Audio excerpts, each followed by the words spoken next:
በስመ አብ ወወልድ ወመንፈስ ቅዱስ አሐዱ አምላክ አመስራው ተስዑ የካቲት በዛቲ ዕለት ተስካረ በዓለ ልደቱ ለመድኃኒነ አንድ አምላክ በሆነ በአብ በወልድ በመንፈስ ቅዱስ ስም የካቲት 29 በዚች ቀን ከእመቤታችን ከቅድስት ድንግል ማርያም በሥጋ ለመወለዱ ለክብር ባለቤት ጌታችን ኢየሱስ ክርስቶስ የልደቱ በዓል መታሰቢያ ነው። ከቸር አባቱና ይቅር ባይ ከሆነ መንፈስ ቅዱስ ጋር ለእርሱ ክብርና ምስጋና ይሁን ለዘላለሙ አሜን። ሰላም እብ ለልደትከ ከመድምም እምድንጋሌ ስጋቱም ኢየሱስ ክርስቶስ መድኃኔ ዓለም ልቤ አንቅህ ለስብሐቲከ አዳም ለሥጋየሰ አዞድካም።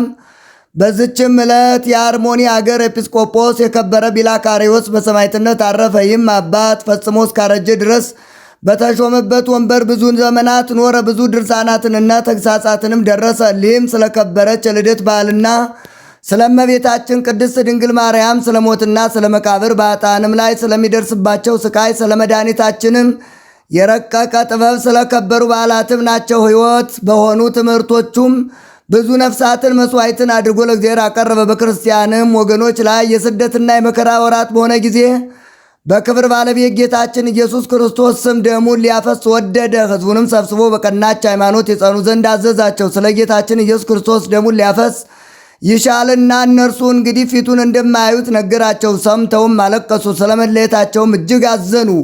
የሙት ልጆች እንሆን ዘንድ ለምን ትተወናለህ አሉት። ማስቀረትና ማስታወም ባልተቻላቸው ጊዜ ከእርሳቸው ዘንድ ወጥቶ ወደ መኮንኑ ሄደ። በፊቱም ቆሞ በክብር ባለቤት በጌታችን ኢየሱስ ክርስቶስ ስም ታመነ። መኮንኑም ብዙ አሰቃየው። ሕዝቡም ብዙ ልመናን አብዝተው ለመኑት። ራስህን አድን፣ ከከተማም ውጣ አሉት።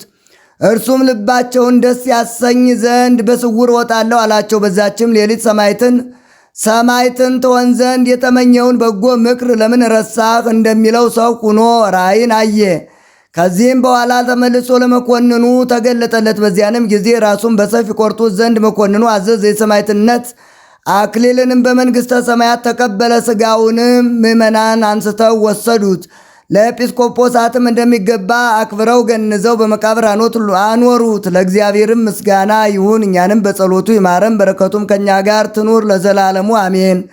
ሰላም ለቢላካሪ ወሰማይት ወካህን በእንተ ሲኦል ወሞት ነባቤ ድርሳን እንዘ ትበኪኪያ ከሀገር አርሞን አጥባይከ በአውደ ስም አምሳለ ወሬዛ ሕፃን አድክሞተ ከኒ ኢከይለ ርሳን ዛቅረብኩ ማይሌት አዘኪሬ አይላፈ ምለተ ጸምዱከ ዘልፈ ለላ ነብብ ተወከፍ ዘንዴቴ መጽሐፍ እንተረሰይ ከግዚኦ ጸሪቀ መበለቱ ኩፈ እምላ አበው ብውላን ዘተርፈ ነቢያ ቅዱሳን ወሐዋርያት ሰባካያን ሰማዕት ወጻድቃን ደናግል አዲዮ መነኮሳት የራን ባርኩ ባርኮ ጉባኤ ዛቲ መካን እስከ አረጋዊ ልሂቅ ወምንዑስ ሰሳት ለዘጻፎ በክርታስ ወለዛ ጻፎን ዘይደርስ ለዛ አንበቦ ወለዘተርጎሞ በልሳን አዲስ ወለዘሰማ ቃሎ በእዝነ መንፈስ በጸሎተሙ ማርያም አራቂተ ኩሉ እምባይ ስቡረ ይማረን ኢየሱስ ክርስቶስ እግዚኦ ኩነኔ ከአቦ ለንጉሥ ጽርቀከኒ ለወልደ ንጉሥ አግር ጸራ ታይተገሪያ ለሀገሪትነ ኢትዮጵያ ለዓለም ዓለም አሜን።